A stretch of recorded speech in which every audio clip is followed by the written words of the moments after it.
Halo teman-teman, kembali lagi di podcast saya di episode terbaru kali ini di mata pelajaran Produk Kreatif dan Kewirausahaan. Pada podcast saya kali ini, saya akan membahas tentang laporan keuangan usaha dan saya akan dibantu seorang narasumber bernama Felina Nita Laurin. Beliau akan membantu saya menjawab beberapa pertanyaan yang berhubungan dengan laporan keuangan usaha selama proses podcast berlangsung. Sebelum podcast kita mulai, ada baiknya kita sapa terlebih dahulu narasumber kita pada hari ini. Halo Felina, bagaimana kabarnya hari ini? Seperti biasanya, baik. Syukurlah, senang mendengarnya. Baiklah, tanpa panjang lebar, mari kita mulai podcast kali ini. Baiklah, seperti yang kita ketahui, di era revolusi industri 4.0 terjadi banyak perubahan, terutama dalam hal pengelolaan keuangan. Dalam pengelolaan keuangan, setiap perusahaan dituntut untuk bisa menyajikan suatu laporan keuangan, baik secara manual maupun digital. Laporan keuangan suatu perusahaan inilah yang nanti akan menjadi penentu keberhasilan suatu perusahaan maupun UMKM. Nah, sebagai seorang yang mengerti tentang pengelolaan keuangan dengan baik, menurut Felina sendiri, apa sih definisi laporan keuangan itu? Sebelumnya, terima kasih atas kesempatan yang telah diberikan kepada saya untuk menjawab pertanyaan pada podcast kali ini. Menurut saya, laporan keuangan merupakan catatan informasi keuangan pada suatu perusahaan di suatu periode akuntansi yang dapat digunakan untuk menggambarkan kinerja perusahaan tersebut, atau secara dasarnya merupakan bagian dari proses pelaporan keuangan. Menindaklanjuti definisi tersebut, ada sebuah kasus, izin saya bacakan. Baiklah, sebuah UMKM bernama UMKM Harapan bergerak di bidang usaha penjualan makanan. Oleh karena itu, UMKM Harapan mendapatkan bantuan dari dana pemerintah untuk meneruskan usahanya. Menurut Felina sendiri, apa saja jenis laporan keuangan yang harus dibuat oleh UMKM Harapan? Baiklah, sebuah perusahaan maupun UMKM harus melaporkan laporan keuangannya dengan baik demi mencapai target yang diinginkan.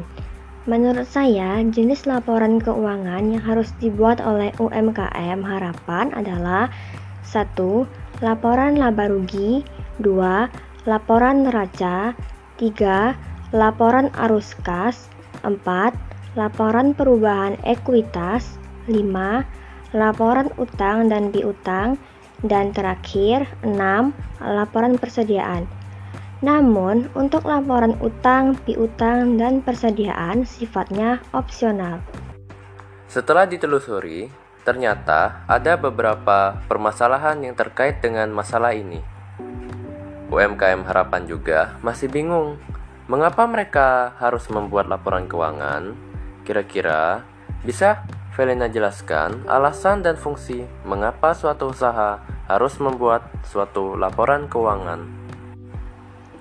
Menurut saya, alasan utama mengapa UMKM Harapan harus membuat laporan keuangan adalah karena laporan keuangan merupakan catatan informasi keuangan dari suatu perusahaan pada suatu periode akuntansi. Selain itu, beberapa fungsi utama laporan keuangan diantaranya seperti memantau perkembangan bisnis, mengontrol biaya, alat untuk mengambil keputusan, dan menghitung pajak. Baiklah, sekarang kita akan memperinci lagi jenis-jenis laporan keuangan yang disebutkan tadi, seperti laporan laba rugi, laporan perubahan modal atau ekuitas, dan laporan neraca atau posisi keuangan. Felina, bisa tolong jelaskan bagaimana prosedur atau langkah-langkah penyusunan ketiga laporan tersebut? Untuk laporan laba rugi sendiri, prosedur penyusunannya dapat kita lakukan dengan membuat jurnal transaksi dan memposting buku besar. Selanjutnya, buatlah neraca saldo dan jurnal penyesuaian.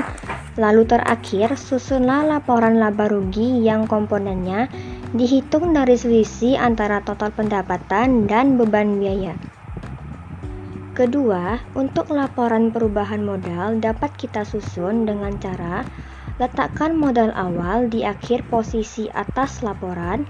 Selanjutnya, tentukan laba atau rugi bersih pada periode tersebut. Lalu, tentukan penarikan yang diambil dari neraca lajur bagian kolom debit. Terakhir, hitung modal akhir berdasarkan data yang sudah didapatkan tersebut.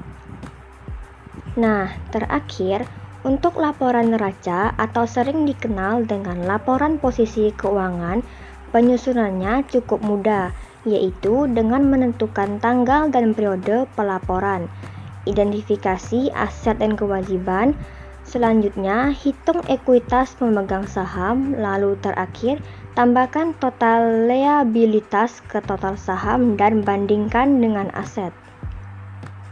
Nah, bagaimana teman-teman? Membuat laporan keuangan mudah bukan? Seperti yang kita ketahui tadi, pembuatan laporan keuangan yang baik dan benar akan dapat menyebabkan dampak yang positif juga bagi perusahaan dan UMKM ke depannya. Dan juga akan berdampak pada keuangan suatu perusahaan di masa yang akan mendatang. Dan tentunya akan berdampak pada keuangan perusahaan di masa yang akan mendatang. Baiklah, saya rasa pembahasan mengenai laporan keuangan usaha pada podcast kali ini sudah cukup. Terima kasih banyak atas waktu dan kesediaannya dalam mengikuti podcast kali ini. Sama-sama, tidak masalah kok. Terima kasih juga atas kesempatannya. Baiklah, sama-sama.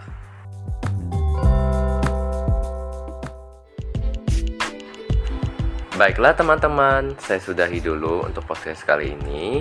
Mohon maaf jika ada kesalahan dalam pengucapan kata atau penyampaian materi. Terima kasih banyak telah mendengar podcast saya dan sampai jumpa di podcast berikutnya.